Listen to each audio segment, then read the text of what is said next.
Morning class. Good morning sir. आज का हमारा जो नया टॉपिक है बहुत ही मजेदार टॉपिक है और प्राचीनता को लेते हुए ये टॉपिक को रखा गया है भारतीय कृषि या भारत में कृषि। जैसा कि हम सभी जानते हैं कि भारत एक क्या है, कृषि प्रधान देश है और स्वतंत्रता प्राप्ति के दौरान ही यदि देखा जाए तो हमारे जो दूसरे प्रधानमंत्री थे लाल बहादुर शास्त्री जी ने, उन्होंने एक नारा भी दिया था, जय जवान जय किसान। अर्थात जिस प्रकार देश में बॉर्डर में खड़े होकर जवान जो होते हैं वो देश की रक्षा करते हैं, ठीक उसी प्रकार किसान जो होते हैं वो भी देश के लिए क्या करते हैं, अपनी बहुत ही ज़्यादा मेहनत करते हैं। तो इस प्रकार हमने ये देखा। साथ ही साथ यदि अब भारत के कृषि की दृष्टिकोण को देखें तो भारतीय कृषि में यदि देखा जाए क्षेत्रफल के आधार पर, हम एक एक स्टेप बाय स्टेप इन सारी चीज़ों को क्लियर करेंगे। क्षेत्रफल के आधार पर यदि भारत में कृषि योग्य भूमि पूछा जाए, कृषि योग्य भूमि, तो भारत में जो कृषि योग्य भूमि है वो 51% भाग कैसा है जिसमें कृषि योग्य भूमि है। कितने भाग में बेटा? 51% भाग में क्या है, कृषि योग्य भूमि है। चलो तो 51% तो कृषि योग्य भूमि हो गई।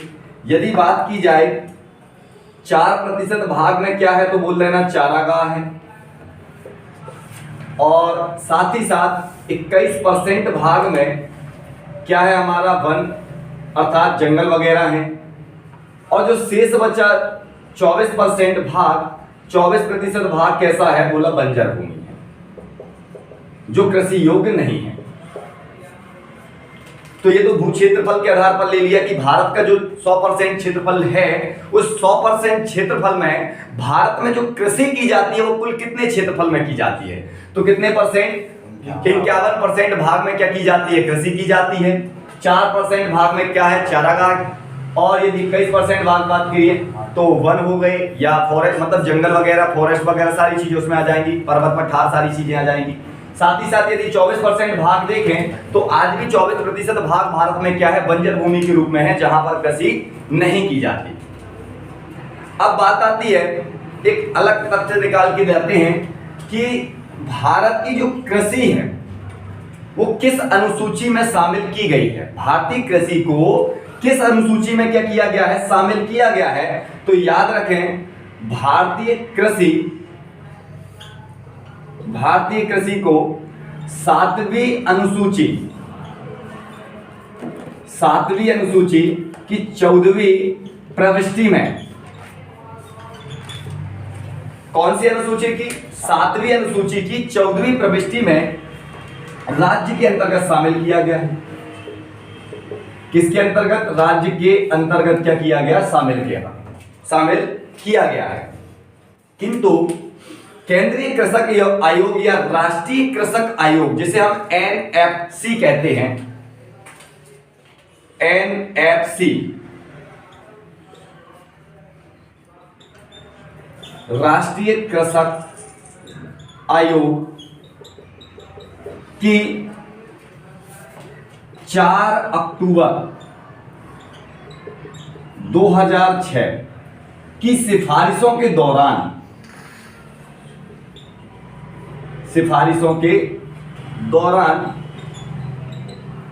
कृषि को समवर्ती सूची में क्या कर दिया गया, शामिल कर दिया गया। कौन से? समवर्ती। अभी कौन से में था?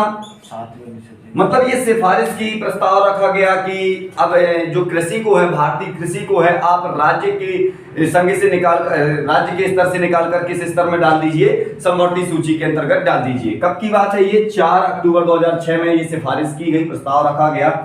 यदि हम बात करें कि सर सूचियों की ये बात आती है तो सूची भारत में यदि देखी जाए तो कितनी मुख्य रूप से देखी गई है, तो अनुसूची की यदि अपन बात करें तो कुल मिलाकर अपन को 3 जो हैं वो मुख्य रूप से देखने को मिलती हैं। एक अपना आ जाता है कौन सा, राज्य, एक हो जाता है हमारा संघीय, और तीसरा हो जाता है समवर्ती। तो हमारी जो कृषि थी पहले किस स्तर में थी, राज्य स्तर में थी, जिसे सिफारिश के दौरान किस में लाने की बात की जा रही है, समवर्ती सूची के अंतर्गत लाने की क्या की जा रही है, बात की जा रही है। साथ ही साथ एक बात और है जो बहुत महत्वपूर्ण है कि जब भारत देश स्वतंत्रता के दौरान था, स्वतंत्रता के समय की बात करी जाए तो उस समय कृषि का स्तर ठीक ठाक था, ज्यादा नीचे भी नहीं था, ज्यादा ऊपर भी नहीं था। तो एक योजना बनाई गई कि क्यों ना भारत में कृषि के तहत किसी मंत्री का गठन कर दिया जाए या किसी मंत्री को उस पद में बैठा दिया जाए, खाद्य मंत्री, कृषि मंत्री इस में बैठा दिया जाए। तो 1946 बात है 1946 और 47 की, जब देश आजादी के दौरान की बात है, ये देश की आजादी का दौर चल रहा था। तो उस समय सर्वप्रथम डॉक्टर राजेंद्र प्रसाद को आपके कृषि एवं खाद्य मंत्री के पद में क्या किया गया, नियुक्त किया गया। अब बात आती है सर कि ये डॉक्टर राजेंद्र प्रसाद तो हमारे भारत देश के प्रथम राष्ट्रपति भी थे, संविधान सभा के सदस्य भी थे, मतलब बहुत सारी चीजों में देखा जाएगा तो हमारे राजेंद्र प्रसाद ये बहुत ही बड़े विद्वान थे और हर एक क्षेत्र का इनको क्या था, अच्छा खासा नॉलेज था।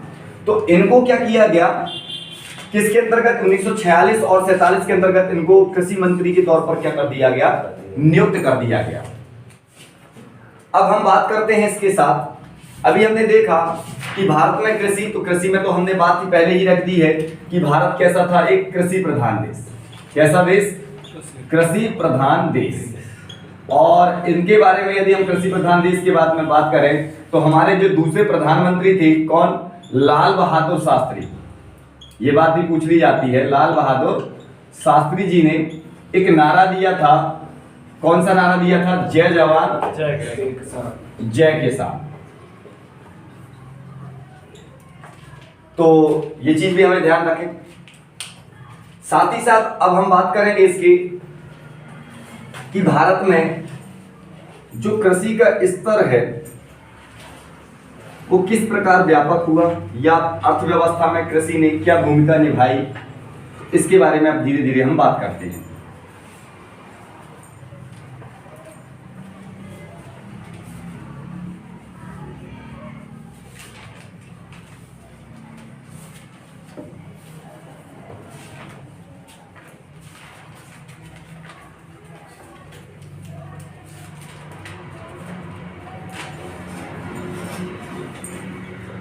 भारतीय कृषि का अर्थव्यवस्था में योगदान, भारतीय कृषि का अर्थव्यवस्था में क्या योगदान, क्या योगदान था, क्या योग था। यदि बात करें 1951 की, 2 मई 1951, ये वही दिन था जब भारत में पहली बार जीडीपी का क्या किया गया था, गठन किया गया था।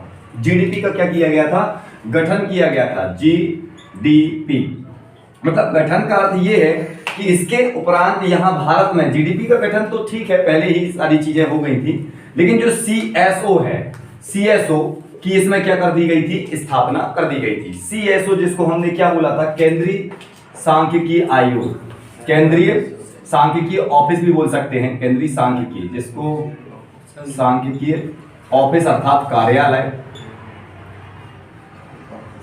कार्यालय, ठीक है, जिसको हम क्या बोलते हैं, सेंट्रल स्टैटिस्टिक्स ऑफिस। 2 मई 1951 प्रथम बार मतलब अपने यहाँ सीएसओ किया था, जीडीपी की जिससे क्या की जाती है, गणना की जाती है, उसकी क्या कर दी गई थी, स्थापना कर दी गई थी। यदि हम बात करें, देखो यदि जीडीपी शब्द का प्रयोग थोड़ा सा इसी से रिलेटेड है कि सर जीडीपी शब्द अपने मतलब विश्व स्तर में कब आया, किसने लाया और कैसे इसके थोड़े से प्रारंभ हुआ, इसके बारे में भी यदि थोड़ी सी बात कही जाए तो एक अमेरिकी व्यक्ति थे, अमेरिकी व्यक्ति कौन, साइमन, साइमन ने, अमेरिकी व्यक्ति साइमन ने सबसे पहले अमेरिका के जो संसद है, जिसको हम कांग्रेस के नाम से जानते हैं, अमेरिकी संसद को हम किस नाम से जानते हैं, कांग्रेस के नाम पर, तो वहां पर इस शब्द का प्रयोग किया था 1935 में। कब बात की थी इनको, 1935 में इसके बारे में थोड़ी सा व्यक्तित्व बताया कि इसमें ऐसी ऐसी चीजें होंगी, ये सारी चीजें किसी भी देश की अर्थव्यवस्था को हम क्या कर सकते हैं, अच्छे तरीके से माप सकते हैं। लेकिन ये प्रचलित होकर जो जीडीपी अच्छे पूर्ण रूप से मतलब देश के स्तर व्यापक स्तर में क्या हुआ, प्रचलित हुआ, तो वो तो सन 1944 में इसे क्या कर लिया गया, मतलब काफी हद तक पूर्ण रूप में क्या हुआ, ये विस्तृत रूप इसका देखने को मिला। किंतु यदि भारत की बात की जाए, भारत में इसका जो स्तर देखने को मिला वो कब की बात है, 2 मई 1951।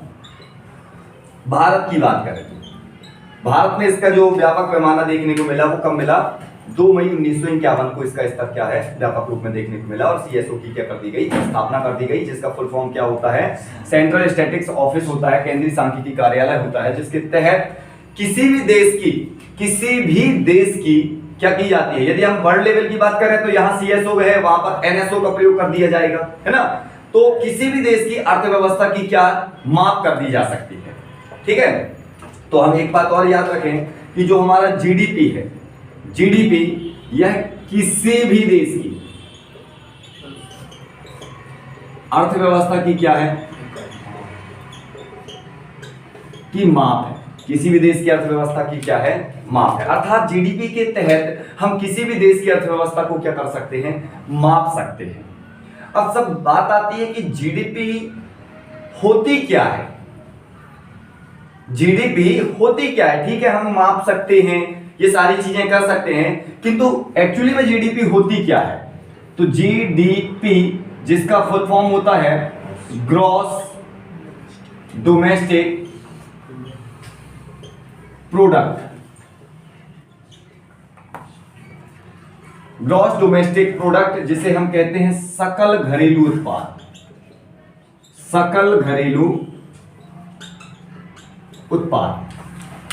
अर्थात किसी भी देश में एक वर्ष के भीतर जितनी भी वस्तुओं का उत्पादन होता है, जितनी भी वस्तुएं पैदा की जाती हैं, उनकी जो मार्केट वैल्यू होती है वो होती है क्या, जीडीपी।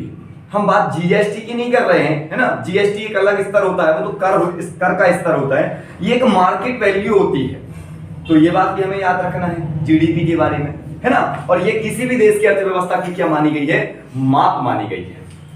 अब साथ ही साथ हम इसके अंतर्गत ये बताते हैं कि जो हमारे यहाँ कृषि आयोग थे, कृषि आयोग ने मतलब या बोला जाए केंद्रीय आयोग ने भारतीय राष्ट्रीय आय की गणना करने के लिए कितने भागों में जीडीपी को क्या कर दिया, तोड़ दिया, या कितने भागों में इसका डिवाइडेशन किया। तो थोड़ा सा उसके बारे में भी जानकारी लेते हैं।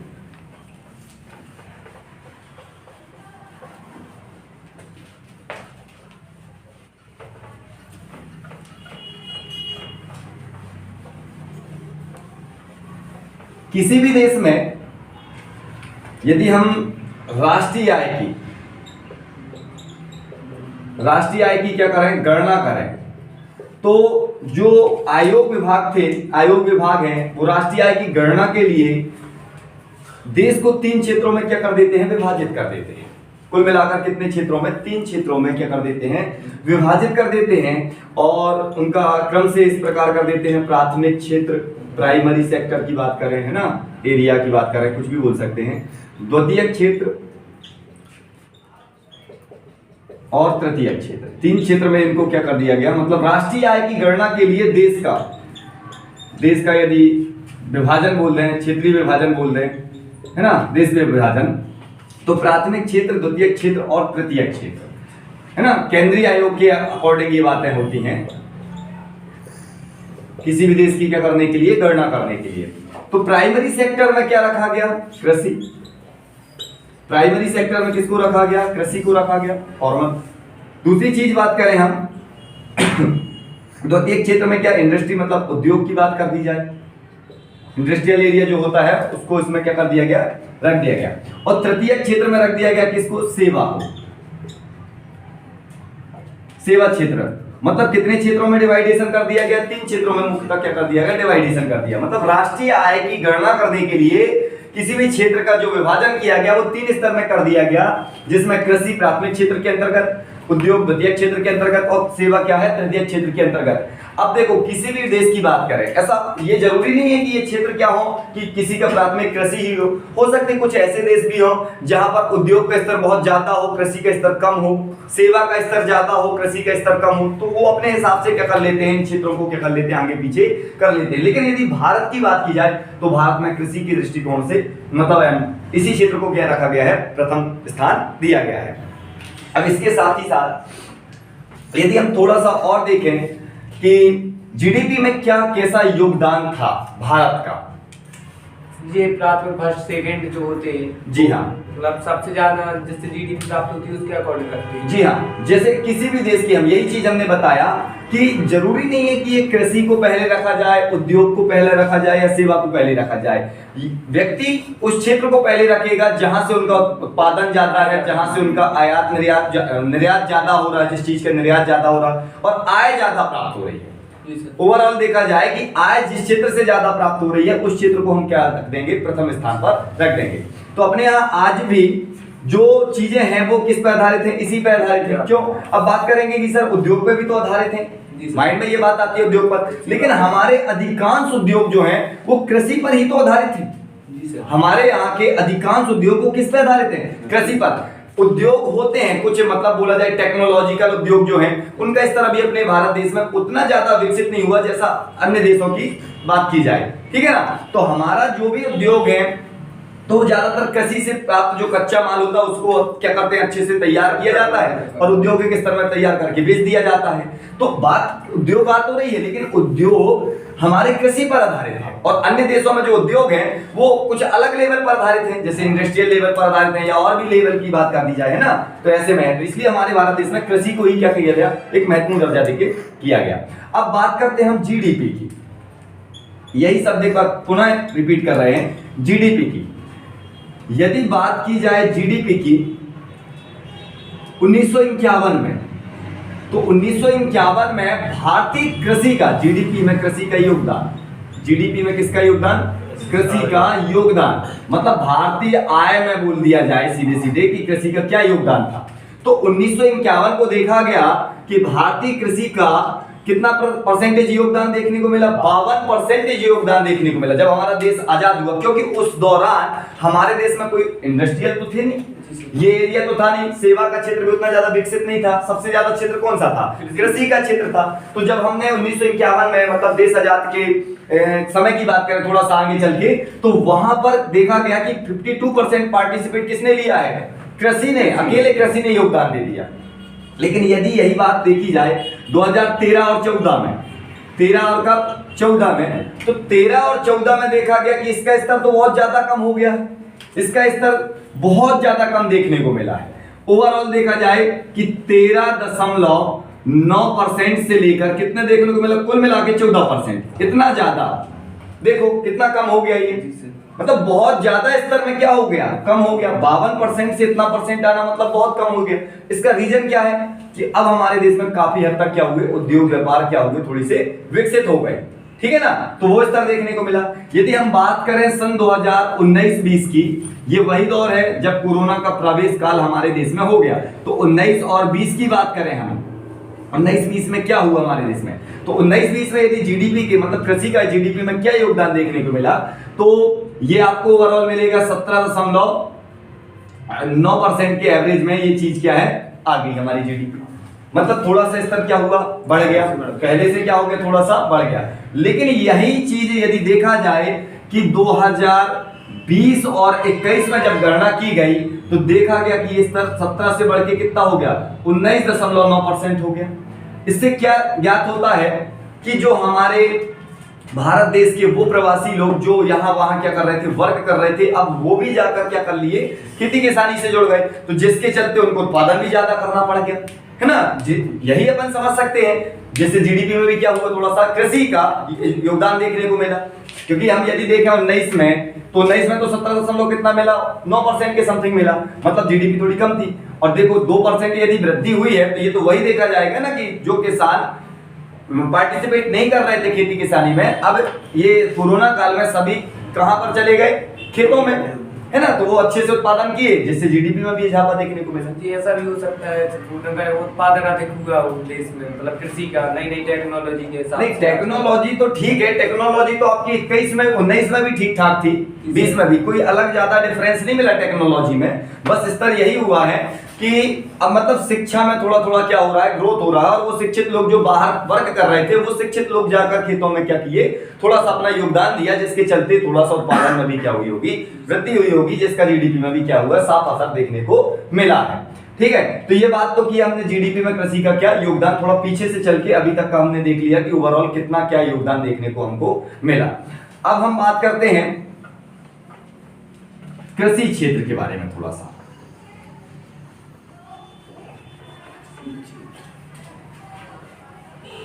कि भारत में कृषि क्या है, कैसी है, किस आधार पर खेती की जाती है, थोड़ा सा इसके बारे में चर्चा करते हैं। भारत में जो कृषि है, मेन टॉपिक भी है, इसमें भी हम लिख लेते हैं, कोई दिक्कत नहीं है। तो भारत में कृषि की अभी भी बात की जाए, ये बात प्राचीन काल से लेकर और अभी भी भारत में यदि कृषि की बात की जाए, तो भारत का 55% भाग जो क्षेत्र है, कृषि क्षेत्र जो है, कृषि क्षेत्र वो किस पर आधारित है, मानसून पर। किस पर आधारित है, मानसून पर आधारित है। आज भी कितना मायने रखता है ये कि मानसून पर आधारित है। भारत का 55% जो कृषि क्षेत्र है, देखो जो भी कृषि क्षेत्र, अभी अब बात आती है कि सर 51%, तो ओवरऑल आपने क्या बताया कि कृषि का आपने क्षेत्र बताया कि कृषि योग्य भूमि है, तो हर एक चीज अपने आप में क्या होती है, 100% होती है। ये 51% भी ओवरऑल अपने आप में क्या होगा, 100। तो ये 51% जो भाग है, उसका जो 55% भाग है, वो अभी भी किस पे आधारित है, मानसून पर। केवल और केवल कितना, 45% भाग ही किस पर है, सिंचाई, जहां पर सिंचाई के साधन उपलब्ध हैं।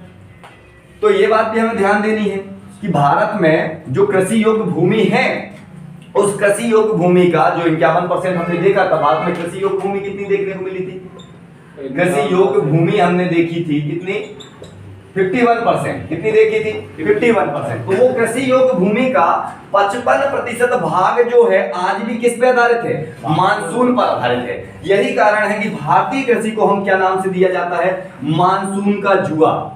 क्या बोला जाता है, मानसून का जुआ बोला जाता है। कि मानसून आएगा तो खेती अच्छी होगी, मानसून नहीं आएगा तो खेती सही नहीं होगी। तो ये भी देखने को मिला। अभी भी हमारे यहाँ 45%, केवल और केवल 45% भाग ही में क्या है, सिंचित भूमि पाई गई, अर्थात जहां पर मतलब पानी के स्रोत हमारे पास हैं, ठीक है ना, तो सिंचित भूमि देखने को मिली या सिंचित कृषि देखने को मिली, केवल 45% भाग। तो एक तो ये भी स्तर थोड़ा सा क्या हुआ देखने को मिल रहा है कि भारत में कृषि का जो हमारा 51% भाग भूमि कृषि योग्य है, उसका तो 55% भाग में तो पानी है ही नहीं, मानसून पर आधारित है। तो ये भी तो एक मतलब बोला जाए कि कमी का क्षेत्र है, जिस नहीं तो अभी यदि यही भाग, यदि हमारा 55% भाग जो होगा, यदि इसमें पानी के स्रोत पर्याप्त मात्रा में मिले तो उत्पादन क्या होगा, और ज्यादा हो सकता है ना। तो ये भी देखने को मिला। साथ ही साथ थोड़ी अब भारतीय किसानों की बात कर ली जाए। ये तो ठीक है कि भाई इतना भाग है, इतना भाग है, ये सारी चीजें, थोड़ी भारतीय किसानों की बात देख लेते हैं। भारतीय किसान क्या कैसे हैं। भारतीय किसानों का यदि दृष्टिकोण देखा जाए तो भारतीय किसान जो है, आज भी भारत के 60 से 65% किसान जो है वो खाद्यान्न फसलों का उत्पादन करते हैं। कौन सी फसलों का, खाद्यान्न फसलों का क्या करते हैं, उत्पादन करते हैं। केवल देखा जाए तो 35 से 40% भाग में ही क्या किया जाता है, बोला जाए नकदी फसलें बोल रहे हैं, या वाणिज्यिक फसलों का क्या करते हैं, वाणिज्यिक फसलों का क्या करते हैं, उत्पादन करते हैं। मतलब 35 से 40%। अब खाद्यान्न फसलों में कौन आ जाती है, जैसे हमारी गेहूं हो गई, चावल हो गई, जो पूरे व्यापक स्तर में क्या खाने के रूप में यूज की जाती है। अब सरसों तेल तो खाते नहीं है, तो भाई एक अलग फसलें हो जाएंगी, वाणिज्यिक स्तर में आ जाएंगी, दलहन तिलहन के रूप में यदि वो देखा जाए तो यदि देखा जाए भारत के जो किसान है, आज भी 60 से 65% उत्पादन किस चीजों का करते हैं, खाद्यान्न फसलों का करते हैं। केवल और केवल 35 से 40% वाणिज्यिक फसलें अर्थात नकदी फसलों का क्या करते हैं, उत्पादन करते हैं। ठीक, मतलब 35 से 40%, जो कि बहुत कम है। जिससे यदि देखा जाए कि अगर व्यापार के स्तर से देखा जाए तो फसलों का उत्पादन क्या है, बहुत कम है। ज्यादा फसलें किसकी हैं, खाद्यान्न फसलों के अंतर्गत। अब खाद्यान्न फसलों में यदि मैंने एग्जाम्पल के दृष्टिकोण से बात करूं तो यहां देख लिया जाता है, थोड़ा एग्जाम्पल के दृष्टिकोण से इसी में बता दे रहा हूं। कौन है सबसे ज्यादा देखने को मिलता है, जैसे चावल हो गया और क्या हो गया, गेहूं हो गया। चावल की यदि बात की जाए, यहीं पर हम छोटा सा एक तथ्य ले लेते हैं कि चावल में यदि हमारे राज्य स्तर पर देखा जाए कि कौन सा राज्य सबसे प्रमुख है, तो पश्चिम बंगाल क्या है, सबसे प्रमुख माना गया है। यदि हम गेहूं और यदि देश की बात की जाए, हम इसमें देश को भी ले लेते हैं कि कौन सा देश है जो चावल के उत्पादन सबसे ज्यादा है, तो याद रखें हम चीन को भी ले लेते हैं। ठीक है ना। ये आगे पीछे का स्तर अपन एक अलग से देखेंगे, है ना, स्टेप बाय स्टेप देखेंगे, लेकिन ओवरऑल यदि यहां से समझ में आ रहा है तो यहां भी हम देख लेते हैं थोड़ा सा। गेहूं की बात की जाए तो गेहूं में हमारा कौन है, यूपी उत्तर प्रदेश देखने को मिलता है। और यदि हम देश की बात करें तो यहाँ फिर भी चाइना देखने को मिलता है। अब बात ये भी दिमाग में आती है कि सर चाइना हर जगह में, अभी देखना जितने भी ज्यादातर चीजें होंगी, उत्पादन होगा, सब में ज्यादातर चाइना मिलेगा। ऐसा क्या है वहां पर, टेक्नोलॉजी, बीज, स्तर, गुणवत्ता, ये सारी चीजें उस देश में उत्पादन क्या करवा रही हैं, ज्यादा करवा रही हैं। हमारे यहाँ थोड़ा उससे कमी देखने को मिलती है। कृषि योग्य भूमि भी वहां पर अधिक होगी। नहीं, कृषि योग्य भूमि उससे अपेक्षा हमारी ज्यादा है। चाइना की अपेक्षा भारत में कृषि योग्य भूमि ज्यादा है, किंतु जो हमारे यहाँ की पद्धति है वो पुरानी है। उसको अभी हम बात करते हैं अगले। जैसे कि पंजाब में को देखते हैं, पंजाब में उत्पादन सबसे अधिक गेहूं का होता है। तो सर पंजाब का यही तो हम बताना चाह रहे हैं आपको कि जो स्तर हमारा होता है हमारे यहाँ, कि जो शिक्षित टेक्नोलॉजी पढ़े लिखे लोग जो किसानी करेंगे, वहां पर कैसी कहानी रहेगी, बहुत विकसित रहेगी। और जहां पर परंपरावादी खेती होगी, है ना, और अशिक्षित वर्ग क्या करेगा, खेती करेगा, तो उनका रीति रिवाज तो वही चलेगा पुराना वाला, टेक्नोलॉजी के हिसाब से कि जैसा बो दिए काट लिए, ये सिस्टम चलेगा। व्यापक स्तर नहीं है। अब हम थोड़ा सा बात करते हैं। देखो यदि हमने बात किया है मानसून, एक शब्द अभी प्रयोग किया मानसून का, कि मानसून पर 55% भाग हमारी क्या है, कृषि का निर्भर करता है। तो थोड़ा सा ये भी देख लेते हैं कि सर मानसून की क्या भूमिका है, मानसून को कैसे क्या किया गया। तो जो केंद्रीय आयोग है, केंद्रीय आयोग ने कृषि को किसके आधार पर, जलवायु के आधार पर, ठीक है ना, कृषि को जलवायु के आधार पर या कृषि जलवायु के आधार पर, ऐसा लिख लेते हैं, कृषि जलवायु के आधार पर भारत को 15 क्षेत्रों में क्या कर दिया, जलवायु क्षेत्रों में, 15 जलवायु क्षेत्रों में क्या कर दिया, विभाजित कर दिया। जलवायु क्षेत्रों में क्या कर दिया, विभाजित कर दिया। तो ये बात हमें याद रखना है।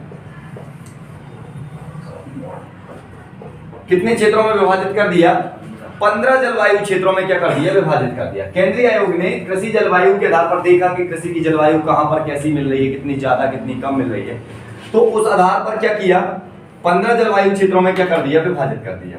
अब क्यों किया, क्या रीजन था, कुछ तो बात रही होगी विभाजित करने में। क्योंकि हम जानते हैं कि कोई भी पौधा होता है, कोई भी पौधा, आप गेहूं ले लो, धान ले लो, मटर ले लो, कोई भी पौधा लोगे तो वह एक फिक्स जलवायु में ही अपना क्या करता है, प्रभाव दर्शाता है। मतलब अच्छे मानसून, उसके लायक मानसून होगा तभी वो पौधा जो होगा विकसित होगा और अच्छी उपज देगा। जैसे हम बात करें गेहूं की, गेहूं एक शीतोष्ण कटिबंधीय पौधा है। गेहूं कैसा पौधा है, शीतोष्ण कटिबंधीय पौधा है। हम थोड़ा इसके बारे में बता दें कि गेहूं क्या है, एक शीतोष्ण, शीतोष्ण का अर्थ क्या होता है कि सर जिसे हम शीतोष्ण कटिबंधीय, किसे हम शीत ऋतु में क्या करते हैं, लगाते हैं। ठंड के समय में, अक्टूबर नवंबर के समय में इसको क्या कर देते हैं, बो देते हैं, और मार्च अप्रैल के समय में इसको क्या कर लेते हैं, हम काट लेते हैं। मतलब ये शीत मतलब ठंड भी और उष्ण मतलब गर्मी, ये दोनों का कुल मिला के दोनों का पौधा है। शीतोष्ण, शीत भी और उष्ण मतलब गर्मी भी, ठीक है ना। तो ये उसी समय में क्या कर पाएगा, अपने आप में वृद्धि कर पाएगा। यदि आप धान को लगाओगे इस समय में तो क्या वृद्धि होगी, नहीं होगी, क्योंकि धान कैसा है, उष्णकटिबंधीय पौधा है। क्योंकि धान को लगाते कब हैं, धान को हम लगाते हैं जून जुलाई में, और उस समय बहुत पावरफुल वाली क्या रहता है, तापमान तो ज्यादा रहता है ना, मानसून का आना और धान की बुवाई चालू, तो उस समय क्या होती है, बहुत ज्यादा वाला गर्म होता है, टेम्परेचर ज्यादा गर्म रहता है। यदि धान की बात की जाए, क्योंकि ये दो क्षेत्र में ही तो हमारा देश सबसे ज्यादा देखा जाता है, ज्यादा उत्पादन है, मतलब और भी चीजें हैं, दलहन अलान भी है, लेकिन अभी खाद्यान्न की दृष्टिकोण से देखा जाए तो दो चीजें तो सबसे ज्यादा मिलती हैं। तो धान कैसा है, उष्ण कटिबंधीय, कैसा है, उष्ण कटिबंधीय पौधा है। कैसा पौधा है, उष्ण कटिबंधीय, मतलब इसको गर्मी के समय में क्या किया जाता है, लगाया जाता है। और जैसे ही अक्टूबर का समय आएगा, ठीक है ना, उस समय इसको क्या कर लिया जाए, कटाई हो जाएगी इसकी। इसकी कटाई के होने के बाद क्या बो दिया जाता है, गेहूं बो दिया जाता है। तो ये तो आप सभी जानते ही होंगे। मतलब ये समझ में आया इससे कि हर एक पौधा अपनी ऋतु में, अपने मानसून में ही अपने आप को क्या कर सकता है, विकसित कर सकता है। इस आधार पर केंद्रीय आयोग ने कृषि जलवायु के आधार पर भारत को क्या कर दिया, भारत को कितने भागों में, 15 जलवायु क्षेत्रों में क्या कर दिया, विभाजित कर दिया। अब ये 15 जलवायु क्षेत्र कौन कौन से हैं, तो 15 में कुछ खास मैं बता देता हूं आपको।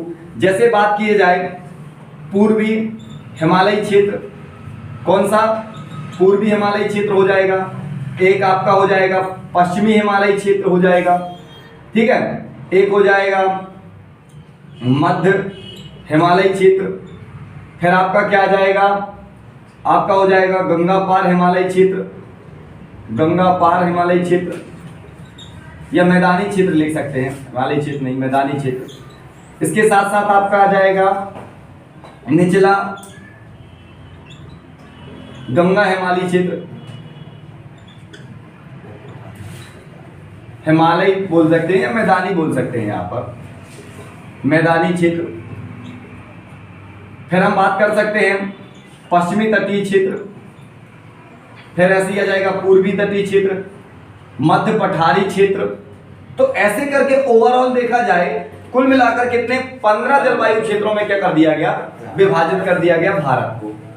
मानसून के दृष्टिकोण से देखा जाए, है ना, जलवायु के दृष्टिकोण से देखा जाए तो कुल मिलाकर कितने 15 जलवायु क्षेत्रों में भारत ने क्या हो गया, मतलब भारत जो हो गया विभाजित हो गया। जिसमें से यदि हम एक राज्य को देखें, केवल यूपी को देखें, यूपी, तो यूपी में देखने को मिलता है कि 9 अकेले जलवायु क्षेत्र मिल जाते हैं देखने को, अकेले यूपी में। एमपी की बात करें तो लगभग 8 जलवायु क्षेत्र कहाँ मिल जाते हैं, एमपी में मिल जाते हैं। तो आप ये इस चीज में कंफ्यूज ना हो जाना कि सर कुल मिला के तो आप बता रहे हैं 15 जलवायु क्षेत्र हैं और 15 में 9 यूपी में मिल गए, 8 इसमें मिल गए, तो ये तो उससे भी ज्यादा हो गए सर। तो इसका अर्थ ये है कि जो हमारे जलवायु क्षेत्र टोटल भारत में है 15, उस 15 में ही ना होंगे ये 9, उसी 15 से निकल के ना आए होंगे ये 8। इन सबको काउंट करके ही तो क्या बताया गया है 15, मतलब जो ये 15 यहाँ गिर रहे हैं वही 8 में इनको गिर रहे हैं। हो सकता है जो 9 यहाँ ऊपर वाले यूपी वाले भाग में गिर रहे हैं, उसी 9 में से 6-8 तो यही मिल गए हो, सेम 9 दोनों में। तो ये स्तर है। तो कितने कुल मिला के क्षेत्रों में बांटा गया, 15 जलवायु क्षेत्रों में क्या कर दिया गया, विभाजित कर दिया गया। पश्चिमी तटीय भाग, पूर्वी तटीय भाग, है ना, मध्य पठारी भाग, तो ऐसे करके कुल मिला के 15 जलवायु क्षेत्रों में इसको विभाजित कर दिया। आपने बताया कि 15 जलवायु क्षेत्र है, तो जब सर रबी की फसल उत्पादित की जाती है पूरे भारत में ही रबी की फसल होती है? नहीं, ऐसा नहीं है कि रबी की फसल उत्पादित होती है, क्योंकि देखो हमने जो जलवायु क्षेत्र, क्योंकि रबी की फसल की यदि बात की जाए तो आपको पूर्वी भाग में ज्यादा देखने को मिलेगी। जब एमपी में सॉरी रबी की फसल गेहूं का उत्पादन है, गेहूं का उत्पादन आपको इस वाले भाग में मिलेगा, पश्चिमी वाले में। चावल का उत्पादन देखा जाएगा तो अपना जो पूर्वी वाला भाग होगा, क्योंकि पूर्वी भाग में पानी का स्तर क्या होता है, ज्यादा, धान को पानी की आवश्यकता ज्यादा होती है, इसलिए होती है सर ये रबी की फसल। हाँ, ओवरऑल तो टाइमिंग तो वही रहेगी ना। मानसून का स्तर तो यही होता है कि ठंड यदि हमारे एमपी में पड़ रही तो यूपी में भी तो ठंड पड़ेगी ना भाई, पड़ेगी।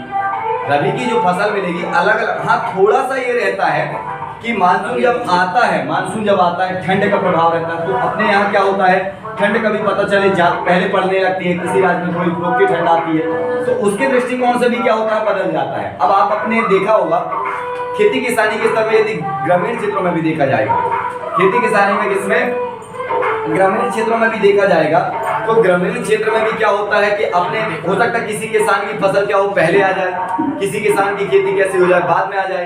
तो ये चीजें भी अपन को क्या होती है, देखने को मिल जाती है, ठीक है ना। ये भी अब हम बात करते हैं भारतीय कृषि में समस्या। देखो अभी हमने देखा जलवायु को, तो जलवायु के दृष्टिकोण से ये समझ में आ गया कि भारत जो है कुल मिलाकर कितने भागों में डिवाइड हो गया, 15 जलवायु क्षेत्रों में क्या हो गया, विभाजित हो गया। तो हर एक राज्य की अपनी क्या हो, प्रमुख जलवायु है, ठीक है ना। साथ ही साथ अब हम बात करेंगे भारतीय कृषि में कुछ और भी समस्याएं देखने को मिलती है। तो भारतीय कृषि में समस्या क्या देखने को मिलती है उसको देख लेते हैं। भारतीय कृषि में समस्या, अब समस्या देखेंगे फिर उसका समाधान आप लोग सभी बताइएगा, है ना। समस्या क्या है, सबसे पहले यदि इसकी समस्या देखी जाए, पहली समस्या तो है मानसून पर निर्भरता। सबसे बड़ी समस्या यही है, मानसून पर क्या निर्भरता।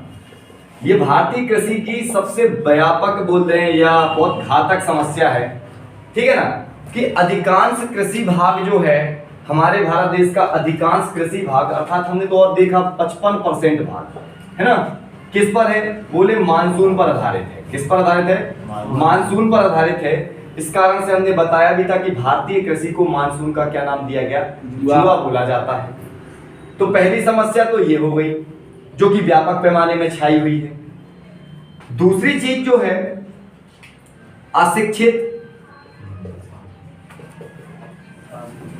अशिक्षित और परंपरावादी खेती। अशिक्षित और कैसी, परंपरावादी खेती। यह भी एक जटिल समस्या है, बहुत जटिल समस्या है। कैसे कि हमारे भारत देश के अधिकांश किसान जो हैं, अधिकांश किसान कैसे हैं, अशिक्षित हैं, जो नियमित रूप से देखते हैं परंपरावादी खेती करते हैं। ये चीज आप भी अपने क्षेत्र में देखे होंगे कि यदि 4 किसान गेहूं ये वाली बीज को लगा रहा है तो 5वां किसान भी उसी के जैसे ही खेती करेगा। वो अलग से नहीं सोच सकता कि हमें कुछ ऐसा सोचना चाहिए कि भाई इन लोगों से थोड़ी हटके रहे, तो वो क्रॉस रहे, वो क्रॉस रहे, वो क्रॉस रहे। ऐसा करेंगे तो हो सकता है अपन धीरे धीरे क्या हो जाएगा, एक स्तर में क्या होगी, वृद्धि होगी। तो ये सारी चीजें देखने को मिलती। परंपरावादी हो सकता है कि बहुत से किसान अभी भी वैसे ही कि हमारे दादा ये वाली फसल लगाते थे, हमारे पिताजी भी ये वाली लगा रहे थे, तो हम क्या अलग लगाएं, हम भी वही फसल लगाएंगे। तो ये चीजें भी हमारे भारत देश में कृषि में देखने को बहुत ज्यादा मात्रा में मिलती है। अर्थात क्या देखने को मिला, दूसरी बड़ी समस्या अशिक्षित और परंपरागतवादी खेती देखने को मिली। साथ ही साथ एक तीसरी जटिल समस्या है कि भारतीय कृषि में जोतों का आकार, कृषि जोतों का क्या आकार। अब ये क्या है भाई, कृषि जोतों का आकार है कि आज भारतीय किसान, अधिकांश भारतीय किसान के पास कृषि जोतों का मतलब जो भूमि है कृषि योग्य करने के लिए बहुत कम मात्रा में है। आज भी यदि 2/3 भाग देखा जाए लोगों के पास कृषि में केवल लगभग 1 से 2 हेक्टेयर क्या है, जमीन है। ये देखने को मिलता है। बहुत कम किसान होते हैं कि जिनके पास अधिकांश जमीनें होती हैं। भाई खेती तो अच्छा करना चाहते हैं किंतु उनके पास कृषि जोतों का आकार ही नहीं है पर्याप्त। जब किसानी के लिए उनके पास जमीन ही नहीं है तो उत्पादन कैसे करेंगे वो। तो ये भी एक जटिल समस्या है भारतीय कृषि में देखने को मिली, जो कि उनकी शिक्षा में तो ठीक ठाक वृद्धि चल रही है, पढ़े लिखे भी हैं, वो चाह भी रहे हैं कि हम अच्छी खेती करें, किंतु उनके पास क्या नहीं है, कृषि योग्य भूमि उपलब्ध नहीं है। तो ये भी एक जटिल समस्या देखने को मिली है। चौथी जो इंपॉर्टेंट बात यहां आती है, निम्न गुणवत्ता के बीज, निम्न गुणवत्ता के बीज। अब हम थोड़ा सा इसके बारे में करें। ये तो सबसे व्यापक समस्या है, सबसे बड़ी समस्या देखने को मिलती है निम्न गुणवत्ता के बीज। क्यों मिलती है, थोड़ा इसके है। हमारी भारतीय कृषि में जो किसान हैं वो मिट्टी की जांच या मिट्टी में रिसर्च कराने के लिए नाम मात्र के लिए क्या खर्च करते हैं, पैसे। वो भी पढ़े लिखे लोग खर्च करते हैं। जो अनपढ़ किसान होते हैं क्या वो मिट्टी की गुणवत्ता के लिए पैसा खर्च करते हैं, बीज की गुणवत्ता के लिए पैसा खर्च करते हैं, नहीं करते। जिसका उनको क्या मिलता है, दुष्प्रभाव जो होता है देखने को मिलता है। कैसे कि उत्पादन लोगों का जो गुणवत्ता की जांच करेंगे कि भैया अभी इसमें क्या आवश्यक है, किस चीज का अपन उपयोग करें। जैसे खाद उनको तो मनाया, हमने लिया डीएपी यूरिया डाल दिया, राकड़ लिया डाल दिया, डीएपी और यूरिया चलता है बस। हम मतलब उस चीज को क्या नहीं कर पा रहे हैं, विशेष तौर पर मिट्टी की जांच नहीं करवा रहे हैं। हम बस यही है कि हमने क्या लिया, डीएपी लिया, जिसको हम बोलते हैं डाई अमीनो फास्फेट। क्या बोलते हैं, डाई अमीनो फास्फेट। ये डीएपी का सूत्र। थोड़ा सा और देख लेते हैं, यूरिया के बारे में भी जान लेते हैं। यूरिया जिसको हम बोलते हैं NH2CONH2, ये हमारा किसका सूत्र है, यूरिया का सूत्र है। तो भारतीय किसान अभी क्या करते हैं, बस डीएपी, यूरिया, राकड़, जिंक ये डाल दिए, मिट्टी की जांच नहीं करेंगे, पौधों की जांच नहीं करेंगे कि पौधे को चाहिए क्या। उनके पास तो एक ही दिमाग में दादाजी ने बता गए थे कि बेटा यूरिया डालने से पौधा बड़ा होता है और डीएपी डालने से पौधा चौड़ा होता है। दो चीजें बता गए थे, उसी को डाले जा रहे थे। देखो हम मानते हैं कि यूरिया डालने से पौधे में क्या होती है, वृद्धि होती है, लंबाई में क्या हो जाती है, वृद्धि होती है। मान लो ये किसका काम कर रहा है, कॉम्प्लेन का काम कर रहा है। इंसान के लिए जैसे इंसान को कॉम्प्लेन काम करता है, फसलों के लिए यूरिया का काम कर रहा है, कॉम्प्लेन का काम कर रहा है। बॉर्नवीटा का काम कौन कर रहा है, डीएपी। बॉर्नवीटा क्या होता है, शारीरिक रूप से मानसिक रूप से इंसान को क्या करता है, बच्चों को स्ट्रांग बनाता है। वैसे ही डीएपी पौधों को क्या बनाता है, स्ट्रांग बनाता है। बात आती है कैसे बनाता है। यूरिया तो पौधों को केवल लंबा कर दिया, ठीक है। थोड़ा सा हम यहां से हटके यहां आ रहे हैं, थोड़ा सा इसको भी जानकारी में ले लेते हैं। तो ये तो केवल लंबा कर रहा है, डीएपी जो है ये पौधे को क्या कर रहा है, चौड़ा कर रहा है। मतलब बॉर्नवीटा का काम कर दिया। अब कैसे कर दिया सर, देखो डीएपी से पौधा होता है हरा, पत्तियां क्या होती हैं, हरी हरी हो जाती है, लहलहा जाती है, देखा होगा। तो सर जब पत्तियां हरी हरी होंगी तो प्रकाश संश्लेषण भी झमाझम होगा, और प्रकाश संश्लेषण झमाझम होगा तो पोषण अच्छे से मिलेगा उनको, और जब पोषण मिलता है तो इंसान ऐसा फैल जाता है, तो ये पौधा भी क्या हो जाएगा, अच्छा चौड़ा हो जाएगा, और शाखाओं में क्या हो जाएगा, टूट जाएगा। तो समय में मिलना चाहिए ना, समय से पहले दोगे तो भी नाश। क्योंकि अब मान लो पौधा निकल के इतना सा हुआ और तुमने दे मारा डीएपी, पौधा वो जल गया वहीं पर। तो ये सारी चीजें मतलब अपन को थोड़ा सा उसका अनुभव होना अनिवार्य है। तो फिलहाल ये तो ठीक है, अलग से बात करें। बात करते हैं निम्न गुणवत्ता के बीज। हमारे पास जो बीज होते हैं वो अच्छी क्वालिटी के नहीं है अभी भी हमारे यहाँ जो भारतीय कृषि में देखा जाए बीजों का स्तर है वो बेस्ट क्वालिटी नहीं मिल रही है, सब डुप्लीकेट मटेरियल मिल रहा है, बहुत कम मात्रा में अच्छी क्वालिटी के बीज। और वो कौन, देखो जो शिक्षित लोग होंगे अच्छी क्वालिटी के बीज वो तो चुन के ले आएंगे, और जो नॉर्मल व्यक्ति होंगे हाँ भैया वो तो पॉलिसी चलती है कि हाँ अच्छा बीज है, एक नंबर बीज है, उगाओ तो पता चलेगा अच्छा है या बुरा है। वो ग्रामीण क्षेत्र के लोग खरीदते ही नहीं है कि वो तो ठीक है ना, वही चीजें देखने को मिलती हैं कि जो पैदा किए उसी को रख लिए, अगले साल फिर बेच दिए। तो ये चीजें भी 10 साल तक बदलते ही नहीं अपने बीज को। तो बस यही चीज यहाँ देखने को मिलेगी, ठीक है ना। तो ये चीज भी देखो अपन ने क्या देखा, मानसून पर निर्भरता, ये बहुत बड़ी समस्या हो गई है ना। अशिक्षित और परंपरावादी क्या हो रही है, खेती हो रही है, ये भी बहुत बड़ी समस्या है। कृषि जोतों का आकार क्या हो रहा है, बहुत छोटा है, बहुत सारे किसान अभी है, उनमें से हो सकता है आप में से हम में से भी कौन एक दो सभी लोग मिल जाए इसमें, अरे सभी मिलेंगे, एक दो की बात ना करें। निम्न गुणवत्ता बीज है ना, तो ये सारी चीजें देखें तो ये इसका स्तर भी है। और एक और इंपॉर्टेंट बात है कृषि में, भंडारण क्षेत्र, इसको मैं रफ कर रहा हूं, भंडारण क्षेत्र। भंडारण क्षेत्र क्या है, कृषि भंडारण क्षेत्र की बात कर रहा हूं। पांचवा तथ्य इसमें ले लेते हैं, कृषि भंडार क्षेत्र। अब मान लो किसान ने बहुत मेहनत की, अच्छा उत्पादन भी किया, उत्पादन करने के बाद उसको रखने के लिए अच्छी जगह है ही नहीं। तो भारत में आज अभी आप सभी लोग जानते होंगे कि अधिकांश जो फसलें होती हैं वो सड़ जाती हैं। अधिकांश फसलें क्या हो जाती हैं, सड़ जाती हैं, क्योंकि कृषि आयोग ने बताया था कि जो भी फसल उत्पादित होती है उसमें 10% से ज्यादा नमी नहीं होनी चाहिए। मान लो 10% नमी है, ये 10 भी हो गई तो फसलों को क्या कर देगी, कीड़े लग जाएंगे फसलों में।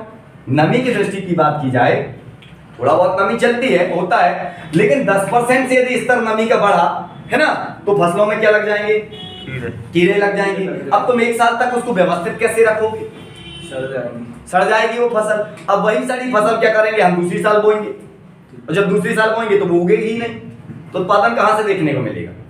तो ये भी चीज देखने को मिली, ठीक है ना। कि हमारे कृषि भंडार क्षेत्र जो है ये भी पर्याप्त मात्रा में उपलब्ध नहीं है। आज देख रहे होगे मंडी में क्या होती है, धान आती तो है लेकिन व्यवस्था रखने की ही नहीं है, गेहूं आती तो है लेकिन रखने की ही नहीं है। तो बहुत सारी जो उत्पादन किसान 10-12 किसान मिलकर यदि जितना उत्पादन करते होंगे उतने तो उनके कहाँ वेयर हाउस में से डले रह जाती है, नहीं डली रह जाती है, वेस्ट हो गई वो। तो ये चीज भी देखने को मिलती है और ये किसानों के पास भी देखने को मिलती है। किसान भी उसकी क्या नहीं कर पाते, सही तरह से व्यवस्था या केयर जो है नहीं कर पाते, तो फसलों में उनको क्या होता है, बहुत घाटा होता है। एक अगला तथ्य हम और भी ले सकते हैं, कृषि उपकरण। कृषि उपकरण, अब ये बताएं क्या भारत देश के सभी किसानों के पास पर्याप्त उपकरण उपलब्ध है कृषि से रिलेटेड? नहीं है। अभी भी यदि मैं ओवरऑल बोलूं तो 75% और मैं ज्यादा बोल सकता हूं, अभी भी ऐसे किसान हैं जिनके पास कृषि से रिलेटेड पूरे उपकरण उपलब्ध नहीं है। और जब उपकरण उपलब्ध नहीं है तो उन्हें दूसरों पे आश्रित होना पड़ता है। हो सकता है उनकी जमीन टाइम पे आ गई कि भैया हमें बोना है, हमें ये काटना, लेकिन जब सामने वाला फ्री होगा तब वो उसको क्या करेगा, आओ करेंगे हम, हाँ आज चलेंगे, कल चलेंगे, परसों चलेंगे, टेका देता रहता है। तो ये भी तो मायने रखता है ना कृषि उपकरण का ना होना। 75% किसानों के पास ही कृषि उपकरण होंगे, या मैं ऐसा बोल दूं 75% किसानों के पास कृषि उपकरण ना होंगे, केवल किसके पास होंगे, केवल 25%। उल्टा हो गया थोड़ा सा, 75% के पास तो है ही नहीं कृषि उपकरण, केवल कितनों के पास है, 25%। बड़े बड़े किसान जो होंगे उनके पास सारे उपकरण उपलब्ध है। लेकिन छोटे किसान 2 एकड़ वाले के पास हो जाए, कैसे हो जाएंगे उनके पास? देखो 2 एकड़ वाला क्या करेगा? अब इसके लिए देखो भारत सरकार ने योजना लाए हैं। अब वो योजनाओं के बारे में हम थोड़ा आगे चल के थोड़ा सा अगली मतलब जो क्लास आएगी उसमें अपन इसके बारे में डिस्कस करेंगे कि कितनी सारी सरकार ने योजना, जैसे फसल बीमा योजना ला रहे हैं, कृषि उपकरण योजना ला रहे हैं, बहुत सारी योजनाएं भी हैं, ऐसा नहीं है। लेकिन किसान अपने स्तर को में भी तो थोड़ा बढ़ोतरी करेगा तब तो उस योजना का क्या कर पाएगा, फायदा लाभ ले पाएगा। अब अशिक्षित रहेगा तो कहां से लाभ मिलेगा? बहुत से किसान इसका फायदा ले भी रहे हैं क्योंकि भारत सरकार ऐसा नहीं है कि कृषि के क्षेत्र को बढ़ाना नहीं चाह रही, चढ़ा रही है, बहुत बढ़ाना चाह रही है। बड़े किसान ज्यादा ले रहे हैं, लेकिन उसका फायदा किसको ज्यादातर मिलता है? बड़े किसानों को मिलता है। अरे फसल बीमा योजना हो रही है जी सर, फसलों के क्या किया जा रहा है, बीमा किया जा रहा है, कृषि के लिए भी, उपकरणों के लिए कितनी सारी छूट दी जा रही है। लेकिन भाई ये सारा फायदा कौन उठा रहा है? बड़े बड़े किसान उठा रहे हैं जिनके पास पहले से उपकरण विद्यमान है, वही इनका फायदा ले रहे हैं। तो ये तो हमने देखा भारतीय कृषि में क्या समस्या। चलो अब इसके बाद हम और कुछ बातें देख लेते हैं, इसको कवर कर लो जब तक।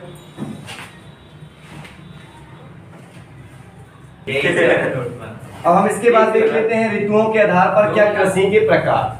तो ऋतुओं के आधार पर कृषि के प्रकार तो मोस्टली यदि देखा जाए तो 3 फसलें मिलती हैं, रबी, खरीफ और जायद। इसमें बहुत से लोग कंफ्यूजन में रहते हैं कि कौन सी फसल कब बोई जाती है, कब काटी जाती है। ये कोई बड़ा टॉपिक नहीं है, एक नॉर्मल टॉपिक को देखो। रबी की बात कर रहे हैं, रबी जो होता है ये ठंड के समय की बात है। अभी जो समय चल रहा है वो किस समय, कौन सा चल रहा है, ठंड का समय चल रहा है, ठीक है ना। लेकिन बात तो काफी आगे निकल गई है ठंड की। तो रबी की जो फसल होती है वो अक्टूबर और नवंबर के महीने में क्या कर दी जाती है, बो दी जाती है। गेहूं की बात करें मुख्य रूप से, गेहूं कब बोई जाती है तो अक्टूबर नवंबर के समय में क्या कर दी जाती है, बो दी जाती है। काटा कब जाता है, मार्च और अप्रैल में काट लिया जाएगा। जब थोड़ी अच्छी पावर वाली गर्मी आने लगेगी, देखने को मिलने लगेगी, इसको क्या कर दिया जाएगा, काट दिया जाएगा। चलो ये कटा, तो बात कब आई, कब बो दिए अपन इस देखो, अक्टूबर और नवंबर में इसको क्या कर दिए, बो दिए। अक्टूबर और नवंबर में बो दिए। काटा कब इसको, कटाई कब हुई, मार्च और अप्रैल में इसको क्या कर लिया अपन ने, काट लिया। सबसे ज्यादा समय खाने वाली फसल कौन सी है, रबी की फसलें। सबसे ज्यादा समय खाने वाली फसलें हैं, है ना। तो सबसे अधिक समय लेती है, समय अवधि या समय अवधि बोल दूं मैं, अधिक लगता है। क्यों लगता है सर, इसका भी रीजन समझ लें। क्योंकि ये वो फसलें हैं जिसमें हमें फल पकने का बस ध्यान नहीं देना है, हमें तना जड़ सब पक जानी चाहिए, सारी चीजें पकेंगी। तब तो सीधे हार्वेस्टर ले जाएंगे, काट के लाएगा तो भूसा बना के फेंकेगा। नॉर्मल देखें, धान में भूसा नहीं मिलता हमको, इसमें तो मिलेगा ना भाई। हमें आगे खेतों को यदि हम कटाई करते हैं तो देखा होगा कि इन फसलों में क्या होते हैं, भूसा वाली फसलें हैं ये। मतलब क्या हुआ कि जब पूर्ण रूप से पक जाएंगी, तना तक पक जाएगा, सूख जाएगा, हरा बहेरा टाइप में हो जाएगा, तब ये फसल क्या होगी, काटी जाएगी। तो समझ जाओ कि इसमें क्या लगेगा, समय ज्यादा लग रहा है। सबसे ज्यादा समय लेने वाली फसल है और सबसे ज्यादा माल पैदा करने वाली भी फसल है, ठीक है ना। रबी की फसल जब समय ज्यादा लेंगे तो माल भी तो ज्यादा मिलेगा, तो ये भी आप समझ सकते हैं। कब बोई जाती है, तो कभी भूलना भालना नहीं है, ठंड की बात आ रही है, ठंड में अक्टूबर नवंबर का समय इसको बो दिया जाता है और मार्च अप्रैल में इसको काट लिया जाता है, ठीक है ना। इसके बाद रियलिटी में जायद की फसल, जिसको नकदी फसल या वाणिज्यिक फसल के नाम से भी जानते हैं, बहुत सारे नाम से इसको जानते हैं, नकदी फसल के रूप में भी लेंगे, कायदे से इसको लेना चाहिए। क्यों? क्योंकि सर जब इसको काटोगे 2 महीने की फसल, ओनली 2 महीने की फसल कौन है? ये वाली गर्मी की भीषण गर्मी वाली फसल, ये जिसमें ककड़ी खीरा ये जमाने की चीजें आती है ना, तो इसको बोया कब जाएगा? अरे भैया गेहूं काटे, आजकल किसान फ्री नहीं मिलता बिल्कुल, एक फसल कटी नहीं पता चले कटाई चल रही है, कटाई होके वो फसल माल अंदर घर नहीं पहुंचा, दूसरा ट्रैक्टर चलाने लगा, जुताई करने लगा, दूसरा आग लग गई, दूसरों की गेहूं जल जाए, कोई मायने नहीं रख रहा है, आग लगा दो, उड़द बो दो उड़द, मूंग बो दो, यही तो हो रहा है। आप आसपास के वातावरण में देखते होंगे कि हमारी गेहूं कट गई, हमने क्या किया, गेहूं मटेरियल पता चले घर ना पहुंच पाए, दूसरा व्यक्ति खड़ा है, उसका ताऊ जी खड़े हैं आग लगाने के लिए, और 4 आदमी बॉर्डर में खड़े हैं, ये पाकिस्तान का बॉर्डर बना लेते हैं, क्या लेके, वो झंकारी लेके बुझाने के लिए लगाया, जुताई हुई, अपन ने उड़द बो दिया, मूंग बो दिया, मतलब क्या हुआ, ये उड़द मूंग कहाँ बो दी गई, ये उसी समय ना हुई कि जब अपन ने इसको काटा और इसको क्या कर दिया, बो दिया, ठीक है ना। तो कब बोया जाएगा भाई इनको? भाई अप्रैल, अब मार्च अप्रैल में कटेगा तो अप्रैल मई में क्या कर दिया जाएगा, इसको बो दिया जाएगा। 2 महीना की फसल है, जून जुलाई के समय क्या कर दिया जाएगा, जून लास्ट तक क्या हो जाता है, ये कट जाता है, जून जुलाई भी डाल देते हैं, कोई बात नहीं, किसी की नहीं कटती तो चलो काट लेना आखिरी तक, कोई दिक्कत नहीं। सर धान यदि पूरी तरह से पक जाए, जड़ पक जाए सब, तो सर कितनी प्याज भूसा बन जाएगा क्या? सर तने का फर्क है दोनों फसलों में, ये सब पानी वाली फसल है, पानी देखो तो बिल्कुल ऐसे पानी दे दो, चुटकी बिंदी मार के, नहीं चलता, नोजल चलता है पानी में, ये में नोजल चाहिए, नहीं सर ये देखो पूरा पक जाए, तना भी पक जाए तो कैसे पकेगा, पानी मारा है एकदम में, गर्मी मिलेगी, ये बताओ, सुखाने के लिए गर्मी भी तो चाहिए, वो पकाने की अच्छी लहला कर बिल्कुल ठंड बिल्कुल अकड़ जाने वाली, कहते हैं ये गर्मी चाहिए, तो इसको गर्मी कहाँ मिल रही है, इसको तो ठंड मिलने लगी ना भाई। अक्टूबर नवंबर में काट रहे हो तो जुमरी तो लगे ऐसे सुकड़ जाए, ऐसी वाली कहानी, ऐसी ठंड में आ रही है ये, है ना, तो उसको वैसे वो नहीं होगा, भूसा का नहीं बन जाएगा यार, बन जाएगा, लेकिन वो फसलों पर मानसून भी तो डिपेंड कर रहा है ना, ठीक है ना।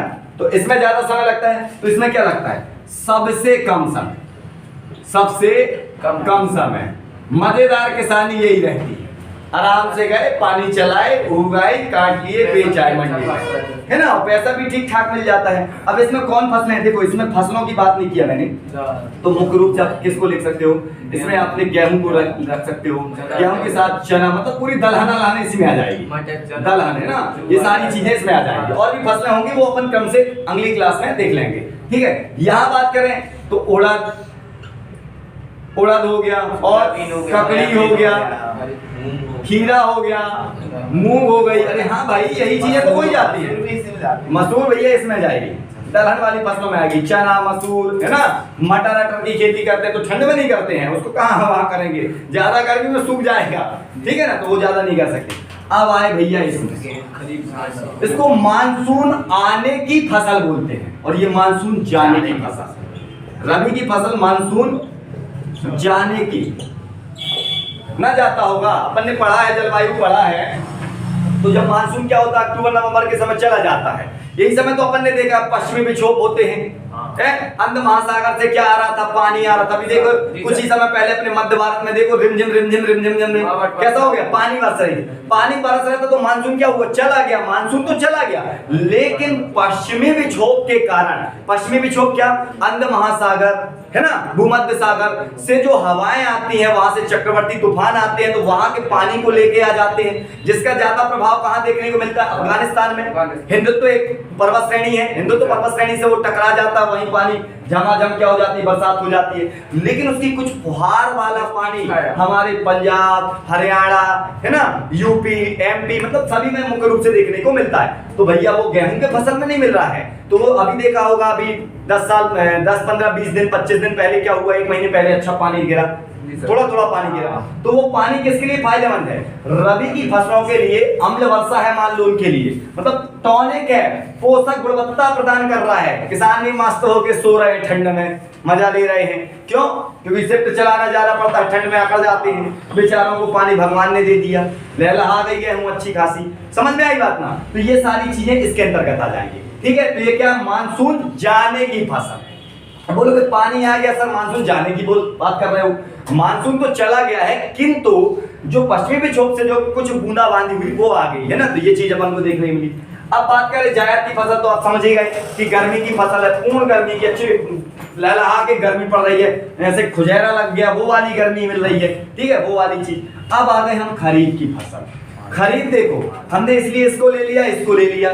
जब दोनों फसलों को समझ गए तो ये फसल ऑटोमेटिक समझ में। जब ये कटेगी, आप ये बताओ, उड़द काटते हैं, ककड़ी अकड़ी लगाए होगे उसको काट लोगे, खीरा ककड़ी कलिंदर जो भी लगा रहे हो आप, चुकंदर जमाने की चीज, वो सारी चीजें जब हटा दोगे तब कब बोगे? धान बोगे। कौन सी चीज बोगे?